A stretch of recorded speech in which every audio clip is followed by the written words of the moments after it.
अब मैं स्टार्ट करने जा रहा हूं फ्रैक्शंस का दूसरा लेक्चर। मैंने ऑलरेडी इसका एक लेक्चर अपनी चैनल पे डाला है, कैरियर रेडी पे।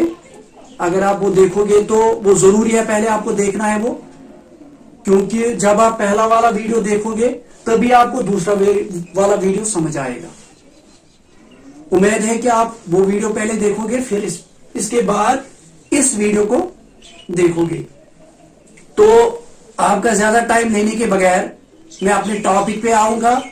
तो मैंने फ्रैक्शंस आपको पढ़ाए हैं, या मैंने फ्रैक्शंस का एक वीडियो ऑलरेडी अपलोड किया है। उस पे मैंने इसकी डिफिनीशन, इसके कुछ टाइप्स आपके सामने रखे हैं, डिस्कस किए हैं।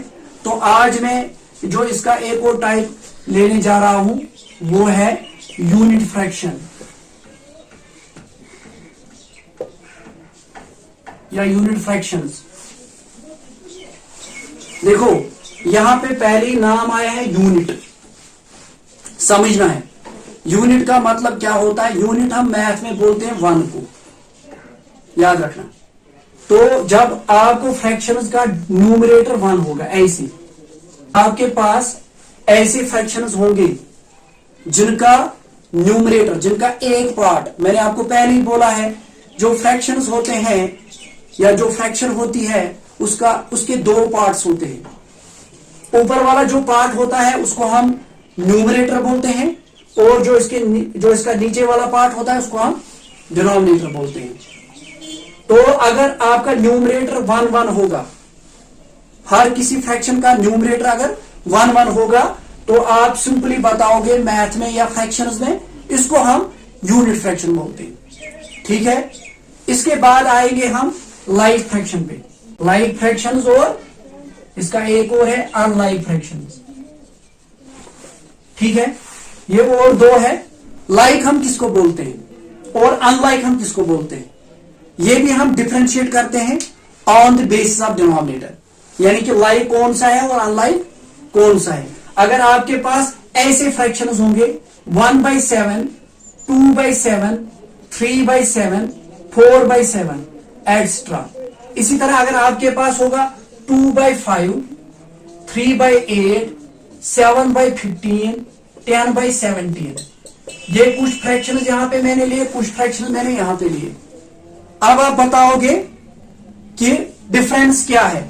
अगर हम इन फ्रैक्शंस को देखेंगे तो यहां पे जो डिनोमिनेटर है वो एक ही है, समझना। अगर हम डिनोमिनेटर्स की तरफ देखेंगे तो इनका जो डिनोमिनेटर है वो एक ही है, लेकिन अगर हम इन फ्रैक्शंस की तरफ देखेंगे इनका जो डिनोमिनेटर है वो डिफरेंट है। तो जो ये फ्रैक्शंस है इनको हम फ्रैक्शंस में या मैथ में लाइक फ्रैक्शंस बोलते हैं, और जो ये है जिनके डिनोमिनेटर्स डिफरेंट है इनको हम मैथ में अनलाइक फ्रैक्शंस बोलते हैं। ये आपको याद रखना है। तो सिंपल वर्ड्स में जो लाइक फ्रैक्शंस होते हैं उनके जो डिनोमिनेटर्स होते हैं वो एक ही होते हैं, और जो अनलाइक फ्रैक्शंस होते हैं उनके जो डिनोमिनेटर्स होते हैं वो डिफरेंट होते हैं। तो ये डिफरेंस है लाइक और अनलाइक फ्रैक्शन में। इसके बाद हम नेक्स्ट टॉपिक पे आएंगे। जो इंपॉर्टेंट टॉपिक है वो ये है कि अगर आपको फ्रैक्शंस का ऐड करना होगा, एडिशन करनी होगी, सब्ट्रैक्शन करनी होगी, मल्टीप्लिकेशन या division, how we can do, what are the rules. तो मैं आपको पहले समझाऊंगा रूल्स क्या है। डिफरेंट रूल्स है। पहला रूल, अगर आपके पास ऐसे फ्रैक्शंस होंगे, मसलन आपके पास ऐसे फ्रैक्शंस हैं जिनके डिनोमिनेटर्स एक होंगे, जो अभी मैंने बोला, अगर लाइक फ्रैक्शंस होंगे, अगर उनका ऐड करना होगा या सब्ट्रैक्ट करना होगा। फॉर एग्जाम्पल अगर उनका ऐड करना होगा या सब्ट्रैक्ट करना होगा तो how we can do.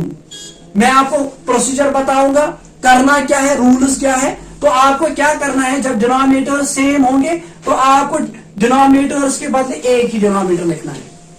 Clear point, यानी कि जो आपको डिनोमिनेटर्स होंगे, एक ही डिनोमिनेटर्स होंगे हर एक फ्रैक्शन के, तो उनके बदले आपको एक ही लिखना है। तो जो न्यूमरेटर है उनका ऐड करना है। तो 1 + 5 आएगा 6/3। तो फिर हम इनको सिंपल करते हैं, 3 1 r 3 2 r, तो आपका आंसर आता है 2। इसी तरह जब आप सब्ट्रैक्ट करोगे, सब्ट्रैक्ट करने के लिए आपको भी सेम प्रोसीजर यूज करना है। यहां पे भी डिनोमिनेटर एक ही है तो आप लिखोगे 5 दोनों डिनोमिनेटर के बदले, और जो इसके न्यूमरेटर्स है उनको सब्ट्रैक्ट करोगे। 4 - 2 होता है 2 और डिवाइड रहेगा 5। ये याद रखना, ये इंपॉर्टेंट कंसेप्ट है। तो जब आपके डिनोमिनेटर्स एक ही होंगे उस वक्त आपको क्या करना है, आपको डिनोमिनेटर्स के बदले एक ही डिनोमिनेटर लिखना है।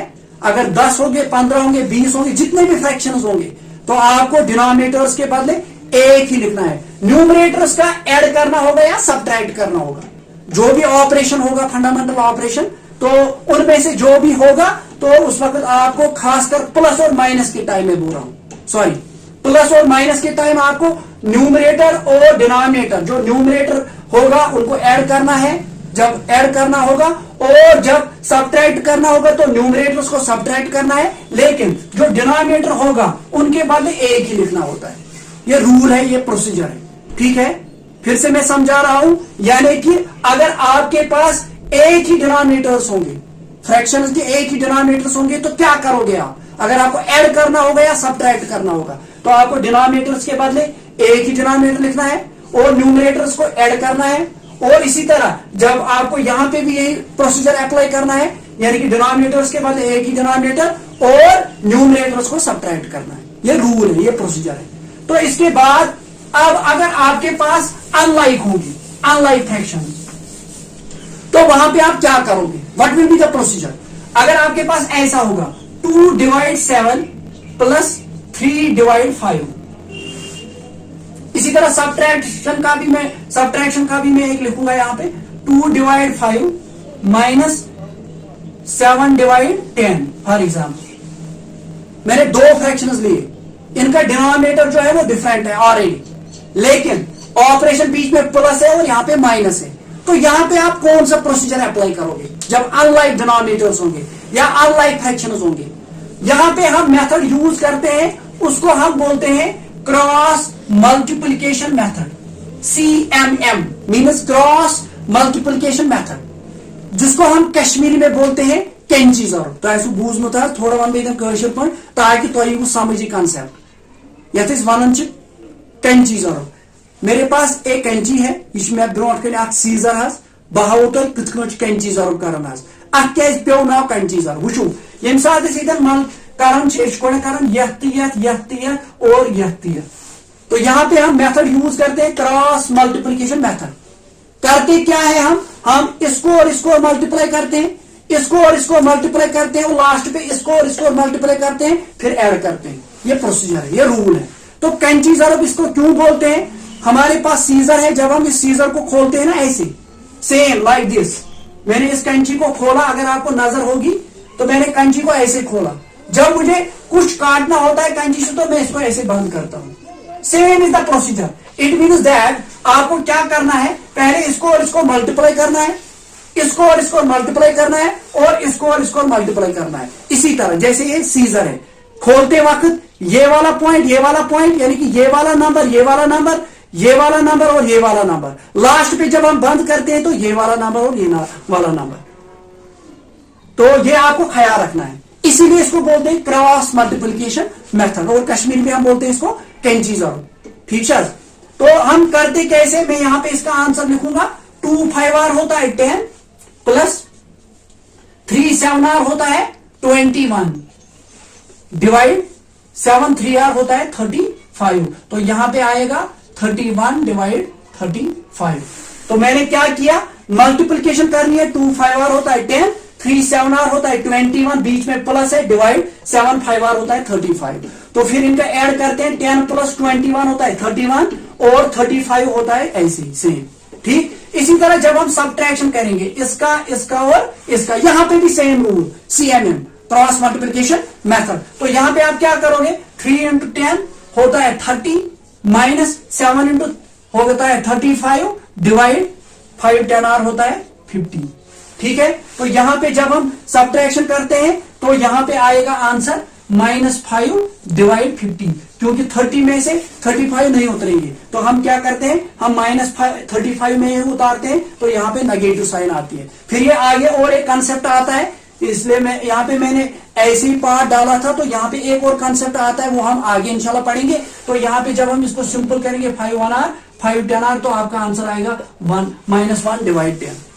ये कॉन्सेप्ट यहाँ पे मैं थोड़ा आपको बता के रखूंगा। यहाँ पे जो अब नंबर आया है इसको हम बोलते हैं इंटीजर, लेकिन जो इंटीजर होता है वो असल में अगर हम देखेंगे वो फ्रैक्शंस में नहीं आता है, यानी कि जो उसके पार्ट्स होते हैं वहां पे इंटीजर का कंसेप्ट नहीं आता है, असल में ये रैशनल नंबर में आता है।